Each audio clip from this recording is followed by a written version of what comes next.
Hello everybody, it's me, the Hero Teacher, and I welcome you all on my channel. So now we are in episode 2 of our real exam speaking questions for the IELTS test. And as you know, in each video, we are exploring 2 actual topics that can appear from September 2025 to April 2026. Now, in January, because now I'm shooting this video on the 3rd of January. So if you're planning to take the exam in January, February, March, or even in April, these speaking questions are actual, and it's very important to take your notes on this video, gather your ideas, and practice.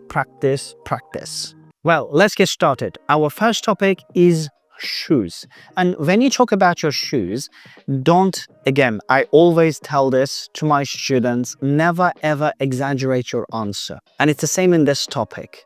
If you're going to talk about shoes, talk about what you like, give the honest opinion, and never lie or exaggerate your answer. Because the moment you do it, the examiner may feel it and can see you as a person who is trying to deceive the examiner, and that will lower your mark. So we don't do that. Our first question is, how much money do you usually spend on shoes? So actually talk about it. Well, for me, the answer is going to be something like this. I'm a person who doesn't spend that much money on shoes because I rarely buy them. However, when I buy a pair, I try to find the best quality because I know that I'm going to use it for probably 2 to 3 years. So in this case, as you can see, I'm telling from my own experience. I'm not lying. So don't say something like, well, I love shoes. I really would love to spend even more, but currently I spend around $500 on a pair. So if you're not a person like that, don't do it, because it's not going to feel authentic, neither to you nor the examiner. So let's keep it real. The next question is, how often do you buy shoes? In my case, I have already answered this question. I already said that I rarely buy shoes, but I need to rephrase it now that the examiner asked it. Well, as I've mentioned, I rarely buy shoes because when I buy a pair, I intend to use it for at least 2 years. In that case, I've already said to the examiner that I'm a person who buys rarely. Okay, so you also need to say the truth about you. Like, if you buy often, say that. Like, I really love shoes, even though I don't use all of my shoes. Whenever I see a pair that's are really good for me, I just buy it. So I buy a new pair of shoes or boots or trainers every 2 weeks, every month, or every 3 months, whatever your answer is. Okay, so it's all about your authenticity. Next, have you ever bought shoes online? In 2026, shopping online is already a very common activity done by many people, right? So the examiner most probably is going to ask you such a question. And I have never bought, personally, I've never bought shoes online, even though it sounds really crazy, but it is what it is. But what I'm gonna do is to tell the truth and also state my experience with buying shoes online. What I'm going to say is this. Personally speaking, I've never bought shoes online myself. Although it sounds really weird, it is what it is. However, 2 years ago, if I'm not mistaken, my girlfriend ordered a pair of trainers for my birthday. At the time, I didn't believe it was going to work because I was a little bit skeptical about online shopping. However, it worked out quite well. The quality of the trainers was amazing, and I was quite thankful for that.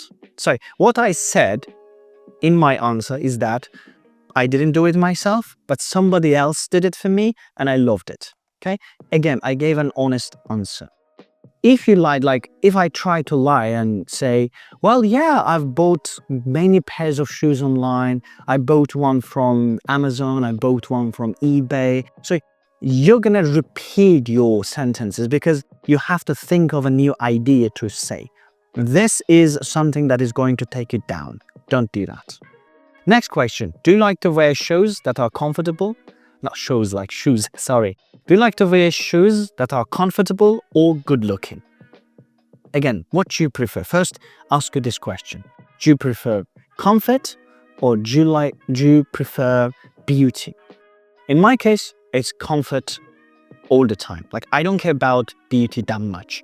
Well, obviously, it shouldn't look very old or very antique, if I put it that way. But comfort comes always the first. So I'm going to say something like that. Well, I'm a person who prefers comfort over beauty all the time. I would never imagine myself buying something just because of its look. So that's why I've always bought my shoes, trainers, whatever I wear, based on its comfort level for me. And I'm quite happy with that. So you see, I look confident. I've used good grammar, and I have already answered the question on topic, which boosts my score. And next one is, what's your favorite type of shoes? Again, it's a very personal question. For me, it's trainers. So I would definitely go with trainers because they are comfortable and they actually look good on my feet. However, from time to time, I do wear classic shoes to official meetings or weddings. So that's my personal choice, right? How about you? How about your personal choice? Like, if you like sandals, just say sandals. If you like, I don't know, things that I don't know, like it very depends on you. And I can't just like answer the question for you, right? So that's why make sure that you answer the question authentically. Like, if you like high heels, just answer like this, like, I'm a person, or I absolutely love high heels and I can't imagine myself not wearing a pair of high heels even a single day. From time to time, they may be a little bit uncomfortable for me. However, the pros always beat the cons. Something like that. Again, be authentic, because this is what makes your answers stand out for the examiner. Before we move on to the second part of this video, I would really appreciate if you could like this video and subscribe to the channel, because it helps me a lot and it gives me the opportunities to reach out to more and more candidates and help their exam preparations. So thank you very much for your support. Now, our second topic will be about plants. Well, it is a topic that I'm a little bit afraid of, because I'm a person who basically knows almost nothing about plants. However, I'm going to improvise. How? Just telling the truth. If I don't know the answer to the question, I'm going to admit it, because being authentic, being honest always saves you, always saves your time, saves your energy, and helps you feel more confident, because you haven't lied and you don't have to fabricate extra ideas for that lie. First question, do you keep plants? So I'm going to do this. As much as I would love to, I'm not a person who does that, because I don't think I'm responsible enough for keeping plants. I'm afraid if I do it, they'll just die. You see, I use good English and I answer the question honestly. I didn't say, well, yeah, obviously I've kept a few plants in my flat. However, they died out because of my poor plant management. So again, my answer just doesn't resonate with the examiner. Examiner tries to understand what I'm saying, and my sentences feel like a group of I don't know, words that don't make sense when used together. That's why make sure that you're given the straight answer. If you are a person who loves plantation or keeping plants, then just say it. Yes, I think plants must be kept by everybody, and I'm included, because whenever you do that, it helps you with your psychology, it helps you with your energy, and it definitely makes you feel better, more productive, etc., etc. So however you want to say. You need to write down your answers or ideas and then practice those ideas with these questions. Have you ever had a plant? Just like the first question, because I already said no, my answer has to continue with the same line of answering. So have you had a plant? No, I've never had a plant because of the reasons that I have stated before. I think I'm not responsible enough to keep plants around me. Okay, well, I know it's not a environmentally good answer, but examiner doesn't care about the environment during the exam. The examiner only wants me to speak English, and as long as I do it, it's fine. Do you know anything about growing a plant?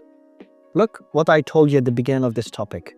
It's a topic that I have no information. So I have to continue this. I have to just let the examiner know that I'm not a person who is that much interested in plants or vegetation, etc., etc. So my answer for this question is going to be something like this. No, since my childhood, I've never been interested in growing plants because I thought, again, I'm not responsible enough. However, my mother specifically has been a great caretaker of plants, and when you go into our yard, you'll see all those beautiful flowers and bushes and grass coverage in the yard, all done by my mom. So again, in this case, what I'm saying is this: I don't do it. My mom did it. So I just give a little extra information, because if you continue, no, I haven't, I didn't, I don't, this is going to sound a little weird. So try to add some beauty to your answer. Even though you don't like plants or you have never kept a plant, you just need to say something. Like, I'm sure that somebody in your family has grown some plants, right? So you need to bring that person into conversation to a little talk about it. What plants did you grow when you were younger? Probably the examiner is not going to ask you this question if you are like me, who basically doesn't understand anything about planting, right? So, but if you're a person who has done it, you have to say what you have done, what plants you grew, how you took care of them, and how you felt about that caretaking. All right, so it's going to be important. And finally, do people in your country send plants as gifts? In my country, people rather send flowers than plants, as flowers make people feel soft, warm, loved. Plants, honestly speaking, I don't remember somebody sending a plant to somebody else to show some sort of love or care. Maybe they would do it in a case if they want to decorate a flat or an office, but not in other cases, to my knowledge. Again, what we are doing here is to be fluent, to be authentic, and to answer the question on topic. You don't have to, again, invent a new sort of answer for a question that you have an answer to. Always be authentic, and that really works. And that concludes our 2 topics for this video, shoes and plants. And my recommendation to you is to write down your ideas for these specific questions. So it's like 10 questions, and these are actual questions. Make sure that you have an answer and it'll be all right. Thank you very much, and see you in part 3. Bye-bye.